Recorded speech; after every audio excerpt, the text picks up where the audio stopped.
Dear student, ये question basically based है refracting surfaces के ऊपर, जिसमें हमने दो कंडीशन पढ़ी थी, जब कोई ऑब्जेक्ट रेयर मीडियम में रखा हो और जब कोई ऑब्जेक्ट डेंसर मीडियम में रखा हो। तो ये जो क्वेश्चन है इसमें ऑब्जेक्ट रेयर मीडियम में रखा है और उसका जो इमेज है वो हमें बताना है कितनी डिस्टेंस पर बनेगा। आप क्वेश्चन पढ़ ही सकते हो, सामने जो गिवन वैल्यूज़ हैं वो मैं लिख लेता हूँ यहाँ पे।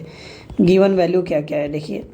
Light from point source in air, air है तो आपको पता होना चाहिए रिफ्रैक्टिव इंडेक्स। देखिए एन की फॉर्म में दिया है तो मैं एन ही लिख लेता हूँ यहाँ पे। N1 का वैल्यू कितना हो जाएगा 1, और जो कि ग्लास है उसका जो रिफ्रैक्टिव इंडेक्स दे रखा है वो 1.5 आपको दे रखा है। रेडियस ऑफ कर्वेचर भी आपको दे रखा है R = 20 सेंटीमीटर, ठीक है। और the distance of the light source from the glass surface is 100 centimetre, यानी U का वैल्यू दे रखा है आपको 100 सेंटीमीटर, क्योंकि सामने की तरफ है इसलिए -100 हो जाएगा, ठीक है। At what position the image is formed, V का वैल्यू आपको बताना है, ठीक है। तो हमें पता है जब ऑब्जेक्ट जो होगा वो रेयर मीडियम में रखा जाएगा तो फॉर्मूला होगा N2 - N1 / R = N2/V - N1/U। ये फॉर्मूला यहाँ पे यूज़ होगा और इस फॉर्मूले से ही आप क्वेश्चन सॉल्व कर सकते हो, ठीक है। वैल्यू रख दीजिए। N2 का वैल्यू है 1.5 - 1 / R का वैल्यू दे रखा आपको 20 = N2 फिर से 1.5 है। V का वैल्यू हमें बताना है, -N1 का वैल्यू 1 होगा क्योंकि एयर दे रखा है आपको, और U का वैल्यू -100, ठीक है।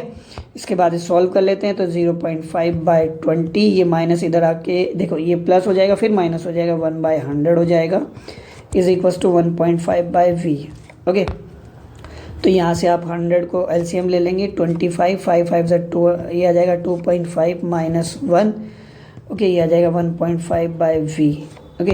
तो मेरे पास बचेगा यहाँ पे कितना ही 1.5 बचेगा डिवाइड बाय 100 = 1.5/V। 1.5 से कैंसिल आउट हुआ 1.5, V को रेसिप्रोकल आप करोगे तो ये आ जाएगा 100 सेंटीमीटर। और क्योंकि V पॉजिटिव आया है इसलिए जो सरफेस होगी रिफ्रैक्टिव सरफेस उसके राइट साइड में, यानी कि जिधर इंसिडेंट रे जा रही है उधर ही बना है इमेज, दैट्स वाई यहाँ पे ये पॉजिटिव आया है।